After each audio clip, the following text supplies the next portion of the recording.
இது பஜிரோ 2.8. இவன் ஒரு ஓஜி எஸ்யூவின்னு சொல்லலாம், இல்லை ஒரு ப்ராப்பர் ஆஃப் ரோடுன்னு கூட சொல்லலாம்.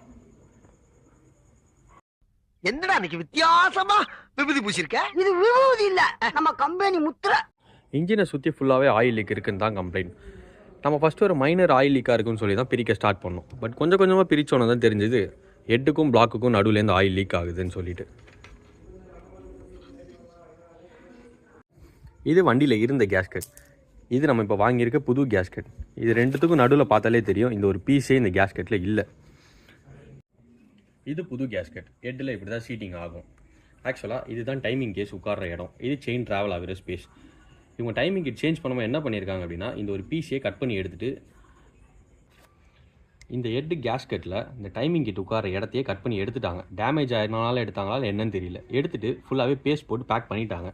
ஸோ இந்த கிளியரன்ஸ் இருக்கனால பேஸ்ட் அந்த இடத்துல நிற்க முடியாமல் ஃபுல்லாக ஆயில் லீக் வந்துட்டு இருக்குது. ஹெட்டு கேஸ்கெட் சேஞ்ச் பண்ணிவிட்டு இந்த வெஹிக்கிள் அரௌண்ட் ஒரு 2.5 lakh கிலோமீட்டர் ஓடி இருக்குது.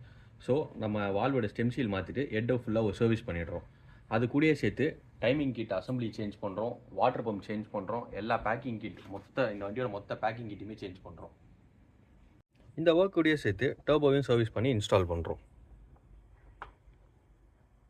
இந்த பார்ட்ஸ்லாம் இன்ஸ்டால் பண்ணிவிட்டு வண்டியோட ஃபைனல் அவுட்புட் பார்க்க ஸ்டே டியூன்ட் வித் அஸ்.